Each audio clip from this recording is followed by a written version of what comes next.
नहीं, उसका निगम के जो हमारे आयुक्त हैं और हमने जो चर्चा की उस पे कि निगम के अधिकार क्षेत्र में मुआवजा देना नहीं है, लेकिन कुछ चीज़ें बोर्ड में आती हैं तो उनके बारे में शासन से गाइडलाइन ले ली जाती है। तो उसके लिए एक पत्र जाएगा जो शहरी विकास सचिव हैं उनके ने, वो उसमें क्या जवाब देते हैं उसकी जवाब की प्रतीक्षा होगी, तब वो आप सदन को अवगत कराया जाए। उसमें जैसे सर 1 लाख रुपए का प्रोविजन निगम के सदस्यों के द्वारा रखा गया अभी था। तो विषय ये आ रहा है कि हमारे अधिकार क्षेत्र में वो देना है या नहीं है।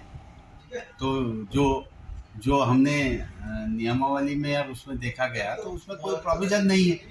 हमारा जो निराश्रित पशु हैं उनसे कोई एक्सीडेंट हो जाता है, कोई व्यक्ति घायल हो जाता है या मर जाता है, तो उनको क्या मदद के रूप में कोई धनराशि दी जा सकती है।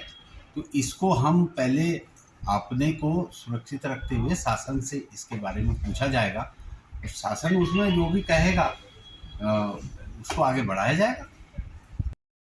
हमारा स्पष्ट रूप से कहना है 25 अप्रैल को जो बोर्ड बैठक हुई थी उसमें पार्षदों के द्वारा एक प्रस्ताव ध्वनिमत से पारित किया गया, जिसमें यह कहा गया कि यदि किसी भी गौवंश के द्वारा किसी व्यक्ति को चोटिल होता है, किसी व्यक्ति की मौत हो जाती है, तो उसमें 1 लाख रुपए का मुआवजा नगर निगम कोटद्वार उस व्यक्ति के परिवार को प्रेषित करेगा। हमारा स्पष्ट रूप से ये मांग है आज कि वर्तमान समय में प्रकाश चंद्र कुलासरी जी जो कि कालाबड़ में रहते हैं, उनकी मृत्यु हो चुकी है, उनको 1 लाख रुपए का मुआवजा दिया जाए और साथ ही साथ विनीत गुप्ता जो कि काशीरामपुर तल्ला से हैं, उनको भी 1 लाख रुपए का मुआवजा शीघ्र से शीघ्र प्रदान किया जाए। इसी बात को लेकर के एक ज्ञापन हमारे द्वारा आज नगर आयुक्त जी को दिया गया है। आवारा पशु से अगर किसी व्यक्ति की मृत्यु हो जाएगी तो उस मृत्यु की क्षतिपूर्ति के लिए नगर निगम को भी हम पार्षद स्वयं उत्तरदायी मानते हैं।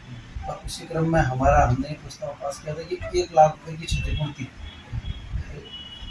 नगर निगम के द्वारा उक्त परिवार को दी जाएगी।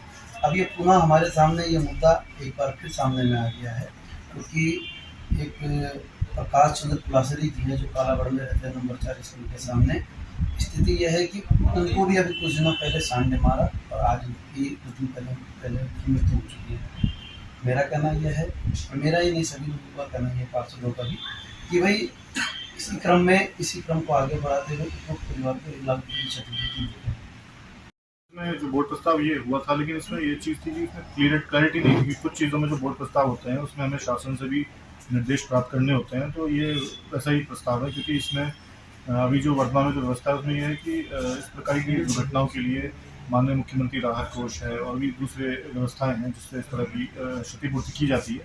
तो इसमें निगम से इस प्रकार की क्षतिपूर्ति किए जाने का वर्तमान में कोई प्रावधान नहीं है, तो इसके लिए शासन से निर्देश प्राप्त किए जाएंगे, उसके बाद ये कार्रवाई की जाएगी।